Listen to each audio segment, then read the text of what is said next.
Hello students, welcome to physics point. आज हम कुछ और प्रीवियस क्वेश्चंस करेंगे जो आपके जेई मेंस में आया हुआ है 2024 से रिलेटेड, जो बहुत इंपॉर्टेंट क्वेश्चन था। Your first question is the ratio of the magnitude of the kinetic energy to the potential energy of an electron in the fifth excited state of a hydrogen atom. अब आपसे ratio किसकी पूछी है? Kinetic energy to the potential energy की in the fifth excited state. आपको कोई भी state given हो सकती है, 1 2 3 4 5।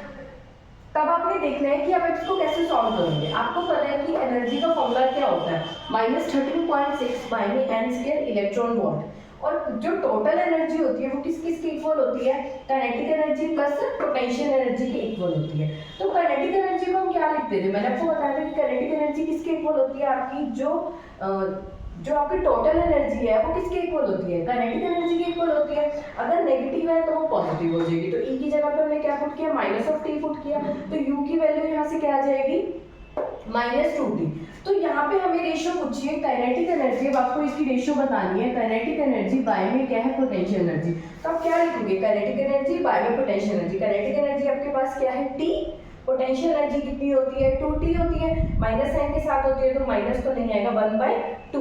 क्यों? क्योंकि ऑप्शन में कहीं भी माइनस नहीं है। तो बस आपको पता होना चाहिए कि इनका जो रिलेशन होता है वो हमेशा 1/2 की फॉर्म में ही रहता है। काइनेटिक एनर्जी अगर 1 है तो पोटेंशियल एनर्जी उसके 2 ऑफ होती है। तो हम इसको क्या बोलेंगे? अब ये कभी भी किसी स्टेट पे डिपेंड नहीं करती, तो हम क्या लिखेंगे? It does not depend on n, क्योंकि n पे तो डिपेंड कर नहीं रही। आपको यहाँ पे n कुछ भी दिया हो सकता है, 1 2 3 4 अप टू 5 6 7 8 कुछ भी। तो हमेशा एक्साइटेड स्टेट का आंसर हमेशा क्या आएगा? इसका 1/2 ही आएगा। हमेशा जो kinetic energy divided by potential energy की जो रेशियो रहेगी हमेशा 1/2 की फॉर्म में ही रहेगी, चाहे आपको कोई भी स्टेट यहाँ पे गिवन हो। क्लियर? क्योंकि एक्साइटेड स्टेट पे जो है काइनेटिक एनर्जी और पोटेंशियल एनर्जी डायरेक्टली प्रोपोर्शनल नहीं होता, उस पर डिपेंड ही नहीं करता। तो हम क्या बोलेंगे? It remains same. All the states में क्या रहेगा? सेम। ये आपका जेईई मेंस में 2024 में 30 जैन शिफ्ट 1 में आया हुआ क्वेश्चन है। Clear? And your second question is an electron revolving in nth Bohr orbit has magnetic movement. अब आपको यहाँ पे किससे रिलेटेड आया है? बोहर। जो आपकी बोहर की मैग्नेटिक मूवमेंट है उससे रिलेटेड आया है म्यू एन। तो म्यू एन का फॉर्मूला क्या होता है आपका? म्यू आपसे पूछा है, जो म्यू नोट है किसके डायरेक्टली प्रोपोर्शनल है? n की पावर x। अब आपसे ये x की वैल्यू पूछी है। इस तरीके से भी आपसे क्वेश्चन पूछे जाते हैं। जब तक आपको इसका रिलेशन नहीं पता होगा आप कैसे करोगे? इसका रिलेशन क्या होता है? Magnetic movement of an orbiting charge का रिलेशन क्या होता है? Mu is equal to I dot A. I क्या है यहाँ पे? आपका करंट है, इसका फॉर्म क्या होता है? EV बाय में 2 पाई आर। ये आपको ध्यान रखना पड़ेगा। ए क्या होता है? एरिया। एरिया क्या होता है? पाई आर स्क्वायर। तो हम यहाँ से जब इसको करेंगे तो कितना आएगा? EV r बाय में 2, क्योंकि पाई से पाई क्या हो जाएगा? कैंसिल। r से r क्या हो जाएगा? कैंसिल। ये आपकी मैग्नेटिक मूवमेंट है किसके लिए? फॉर एन ऑर्बिटिंग चार्ज के लिए। क्लियर? नेक्स्ट स्टेप आपको बोहर की क्वांटाइजेशन जो होती है वो क्या कहती है? बोहर की क्वांटाइजेशन किसके इक्वल होती है? MVR is equal to NH। जो बोहर की क्वांटाइजेशन कंडीशन होती है, बोहर ने क्या बोला था कि जो आपकी MVR क्या होती है? आपकी जो सेंट्रीपिटल फोर्स होती है वो किसके इक्वल होगा? NH कट के। तो यहाँ से आप VR की वैल्यू निकालोगे। VR की वैल्यू क्या आएगी? NH कट बाय में M आएगी। तो यहाँ पे हम इसको पुट कर देंगे। ये हमारा क्या आया? Mu M, magnetic movement. Magnetic movement में हम VR की वैल्यू क्या कर देंगे? पुट कर देंगे। तो E/2 into NH cut by में M। जब हम इसकी मल्टीप्लाई करेंगे तो N को हम बाहर की तरफ आउटसाइड कर देंगे और EH कट बाय में 2 हम अंदर ले लेंगे। अब म्यू किसके डायरेक्टली प्रोपोर्शनल है? क्यों? क्योंकि इन्होंने हमसे पूछा ही यही है। Mu not is directly proportional to N की पावर व्हाट? n की पावर क्या होगी? 1 2 3 4 क्या होगी? तो हमें n की ही तो पावर बतानी है। तो हमने n को आउटसाइड कर दिया और ये सारी चीज कांस्टेंट हो जाएगी। तो n की पावर आपकी क्या आएगी? 1 आएगी। तो यहाँ पे x की वैल्यू क्या आएगी? 1। तो इसका आंसर क्या होगा? 1। Clear? Question number 3, the minimum energy required by hydrogen atom in ground state to emit radiation in Balmer series is clearly. आपसे पूछा गया है कि आपको मिनिमम एनर्जी एक्साइटेशन कितनी, कहां से कहां? आपको ये ध्यान रखना है, ग्राउंड स्टेट टू कहां? Balmer series. ग्राउंड स्टेट के लिए हम n की वैल्यू कितनी लेते हैं? ग्राउंड स्टेट के लिए हम n की वैल्यू क्या लेते हैं? हम E1 क्या लेते हैं? आपका -13.6 हो गया ना। तो मिनिमम एनर्जी एक्साइटेशन कितनी होगी? और बाल्मर के लिए क्या लेंगे? n की वैल्यू क्या लेंगे? 3 लेंगे। Lyman Balmer. ग्राउंड स्टेट के लिए n की वैल्यू 1, बाल्मर के लिए n की वैल्यू 3।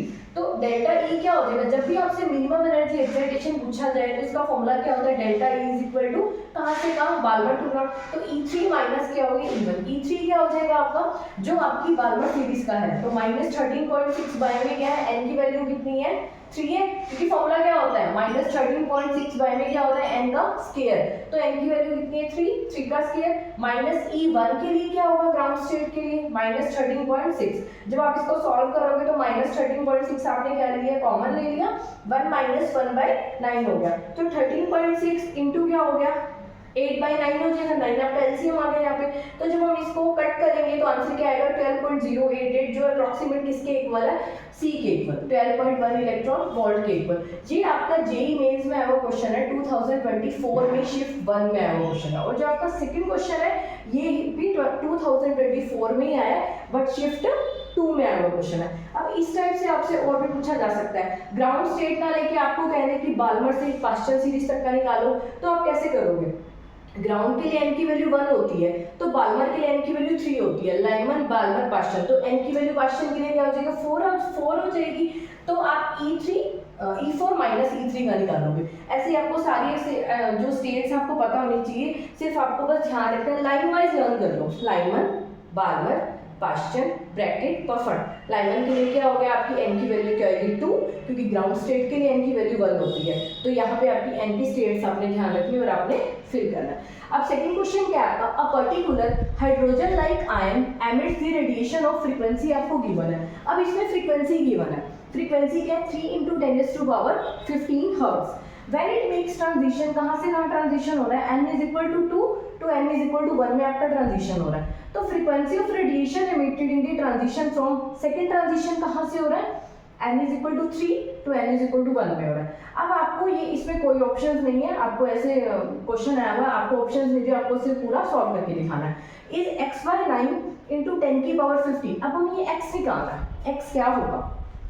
अब आपको फ्रीक्वेंसी से रिलेटेड फॉर्मूला पता होना चाहिए कि फ्रीक्वेंसी से रिलेटेड फॉर्मूला है क्या आपका हाइड्रोजन ट्रांजिशन के लिए, तो फ्रीक्वेंसी जो म्यू है, फ्रीक्वेंसी को किससे डिनोट करते हैं, म्यू से। Mu is directly proportional to R(Z²c 1/n1 का स्क्वायर माइनस 1/n2 का स्क्वायर, क्योंकि दो ट्रांजिशन होती है ना आपकी, तो आपको दे दिया n = 2 to n = 1 या n = 3 to n = 1, तो ये जो सारा का सारा पार्ट है R(Z²c ये किसके इक्वल ले लेंगे, k के इक्वल, क्योंकि k यहाँ पे क्या हो गया कांस्टेंट हो गया, तो जो फ्रीक्वेंसी है वो हम क्या हो जाएगा किसके इक्वल ले लेंगे, k के equal, frequency is equal to k 1/n1 का स्क्वायर माइनस 1/n2 का स्क्वायर। अब आपको कहाँ से कहाँ n = 2 to n = 1, तो आप कैसे लिखोगे, फ्रीक्वेंसी को 2 to 1 लिखोगे ऐसे, is equal to k 1 minus कहाँ से कहाँ 1 माइनस 1/2 का स्क्वायर, 2 का स्क्वायर क्या हो गया 1 माइनस 1/4, तो k इंटू क्या हो गया 3/4, k इंटू 3/4 आपको गिवन है, इन्होंने बोला कि ये जो ट्रांजिशन है ना n = 2 to n = 1, इसकी फ्रीक्वेंसी आपको गिवन है 3 × 10⁻15।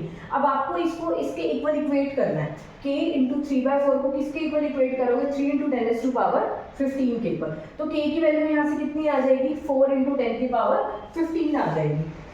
आप एक बार अच्छे से इसको देखोगे, ऐसे होगा, देखो जो फ्रीक्वेंसी है 2 1 की आपको कितनी दी हुई है, k इंटू 3/4 है ना, आपको ये गिवन है कि 3 × 10⁻15 आपको गिवन है कि इसकी है, k की वैल्यू आप यहाँ से निकालो, कैसे निकालोगे 4 3 12 × 10⁻15 बाय में क्या हो गया 3, यहाँ से कितनी आ गई 4 × 10⁻15, तो k की वैल्यू कितनी आई है 4 × 10⁻15 हर्ट्ज ही आई है।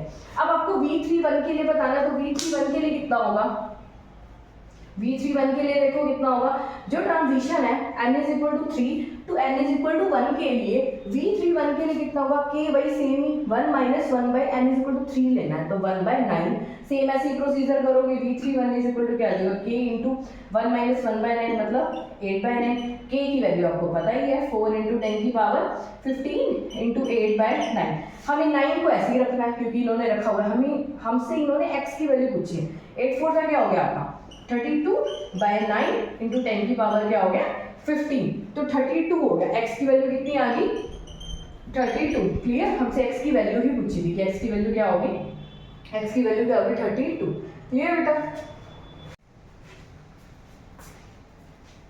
Thank you students. आपको अगर ऐसे ही चाहिए कि मैं अपनी सीरीज़ कंटिन्यू रखूं, हमने अभी 2024 के प्रीवियस ईयर क्वेश्चन किए हैं, ऐसे ही मैं आपको 2023 के 22 के सभी जो ये प्रीवियस ईयर है आपको कंप्लीट करवाऊंगी। तो please subscribe my channel. Thank you all.